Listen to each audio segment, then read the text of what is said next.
Baik, bismillahirrahmanirrahim. Assalamualaikum warahmatullahi wabarakatuh.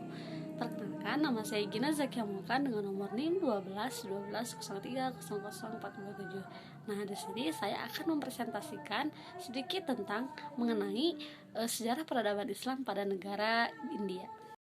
Nah, saat ini Islam menjadi salah satu agama yang memiliki pemeluk terbesar di Indonesia.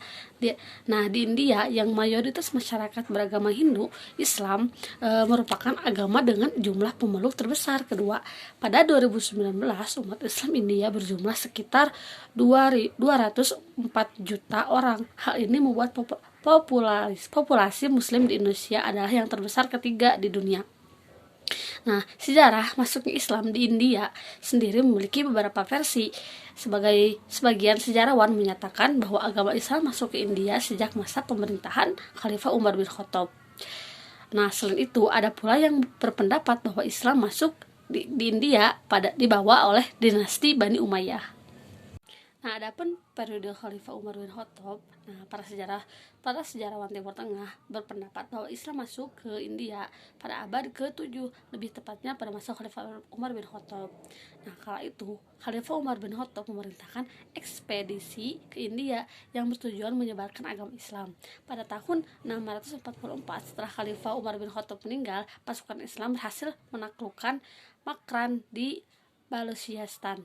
Nah, setelah berhasil menguasai Makran, Islam berkembang pesat di India, terutama pada masa Bani Umayyah. Nah, kalau adapun periode Bani Umayyah setelah masa Khalifatul Rasyidin, pengaruh Islam semakin disebarkan oleh Bani Umayyah yang melakukan ekspedisi di India. Ekspedisi Bani Umayyah ke India dipimpin oleh panglima militernya yang bernama Muhammad bin Qasim. Dalam ekspedisi tersebut, pasukan Bani Umayyah yang berada di bawah pimpinan Muhammad bin Qasim berhasil menguasai Sind. Nah, setelah itu orang-orang Arab mulai masuk dan mengembang kehidupan di India pada tahun 871. Nah, orang-orang Arab kemudian mendirikan komunitas dan membaur dengan warga lokal hingga Islam berkembang pesat. Dalam perkembangannya, umat Islam di India dapat digolongkan ke beberapa kelompok, yaitu yang pertama, umat Islam imigran yang banyak ditemukan di Sind dan Punjab. Yang kedua, umat Islam keturunan bangsawan dan tentara dari kerajaan Islam yang banyak menghuni Deccan. Dan yang ketiga yaitu umat Islam keturunan Arab yang banyak menghuni pantai barat India. Nah, pada periode berikutnya, penyebaran Islam di India dilakukan oleh Sultan Muhammad dari dinasti Ghaznawiyah pada tahun 975 sampai 1807 dari Persia. Disebutkan bahwa persebaran Islam yang dilakukan oleh Sultan Muhammad setelah menaklukkan India adalah dengan cara pemaksaan. Nah, masyarakat lokal India yang masih beragama Hindu dan Buddha dipaksa oleh Sultan Muhammad memeluk Islam dengan cara menindas maupun hitanan paksa. Namun, selain pemaksaan yang dilakukan oleh Sultan Muhammad, terdapat ribuan masyarakat India yang memeluk Islam berdasarkan kehendak mereka sendiri. Nah, adapun periode Timurland menyebarkan Islam dengan cara menaklukkan juga dilakukan oleh Timurland, seorang penakluk dan penguasa Islam Sunni keturunan Turki Mongol dari Asia Tengah. Dalam sebuah catatan, tokoh yang berkuasa pada abad ke-14 ini menceritakan pengalamannya selama 15 hari di Delhi setelah menaklukkan India. Catatan Timurland menyebutkan bahwa penaklukan India adalah simbol perang terhadap musuh-musuh yang kafir. Timurland juga menyayangkan pedangnya yang disebut sebagai pedang dakwah harus ternodai dengan pembunuhan pada saat penaklukan India. Sejak saat itu Islam terus berkembang luas dan menjadi agama yang terbesar kedua di India. Umat Islam di India ketika menghadapi permasalahan yang sangat kompleks, praktik keagamaan yang banyak menyimpang, dan tekanan dari kolonial Inggris, di saat yang bersamaan pembaruan yang ditawarkan keduanya menjadi titik tolak dari perjuangan umat Islam melawan stagnasi secara internal dan dorongan pihak luar. Gairah intelektualitas Muslim India tak terhenti pada level ini saja. Dorongan untuk menyandingkan Islam dengan modernisme tak terletakkan. Sayyid Ahmad Khan pada tahun 1817 sampai 1898 Masehi didaulat sebagai peletak dasar modernisme Islam. Sosok yang merupakan keturunan Rasulullah SAW ini berpendapat kemajuan Islam bisa diraih melalui interaksi dan komunikasi peradaban dengan Barat. Ini mendirikan lembaga pendidikan Muhammadiyah Anglo-Oriental Challenge yang disingkat dengan MOACH, yang diubah menjadi Universitas Islam Al-Azhar. Dari lembaga ini lahir para cendekiawan seperti Iqbal dan Ali Jinnah. Nah, kebangkitan intelektual di India tersebut menginspirasi banyak cendekiawan Muslim di dunia Islam.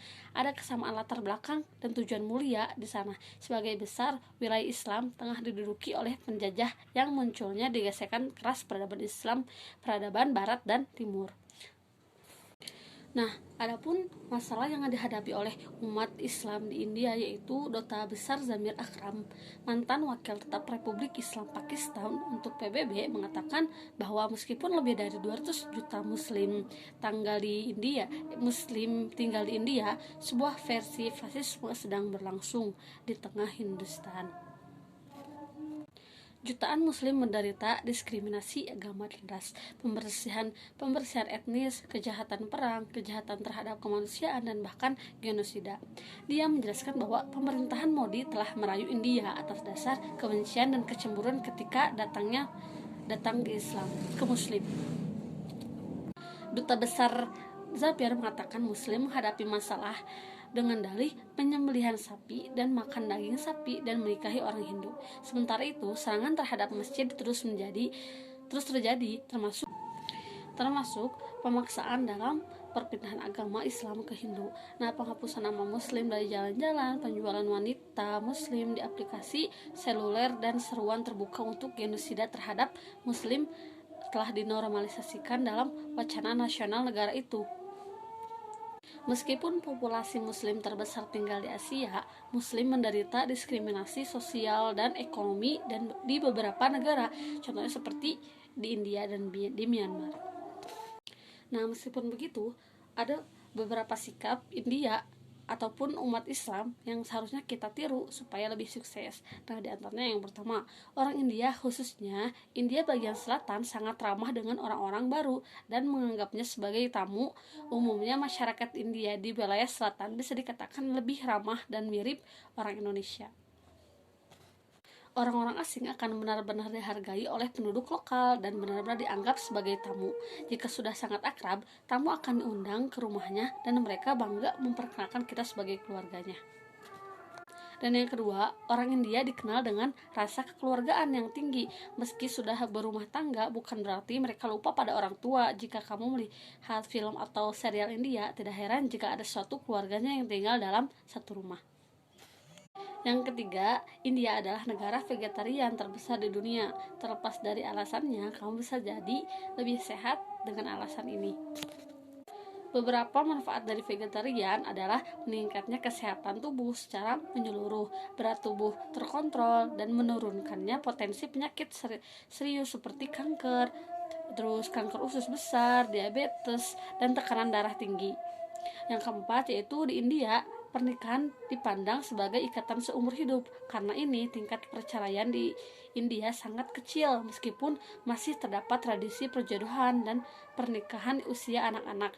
Kesetiaan masih dipegang teguh dan dianggap sakral oleh penduduk India. Nah, yang kelima, orang India dikenal pantang menyerah. Nah, dan yang lainnya, yang keenam yaitu orang-orangnya sederhana dan tidak lapar mata mengikuti tren-tren tertentu. Jika kamu bisa seperti ini, kamu punya tabungan lebih banyak kalau melihat gaya busananya, kendaraan, serta gaya rumah di India, khususnya di Chennai. Kamu bisa menyimpulkan betapa sederhananya kehidupan di sana. Alih-alih mengikuti tren yang dipopulerkan artis Bollywood atau artis dunia, mereka lebih memikirkan fungsinya atau ketimbang gaya. Nah, yang ketujuh yaitu beberapa warisan positif dari ajaran Mahatma Gandhi, yaitu Ahimsa Tiger dan Swedish, yang masih relevan hingga saat ini. Ahimsa adalah ajaran untuk menjunjung tinggi anti kekerasan, sebaliknya cipta suasana membangun cinta dan berbuat baik kepada orang lain meskipun telah menyakitinya dan musuh sendiri. Nah, mungkin cukup sekian dari saya. Mohon maaf bila banyak sekali kesalahan. Nunul kalau misalnya. Wassalamualaikum warahmatullahi wabarakatuh.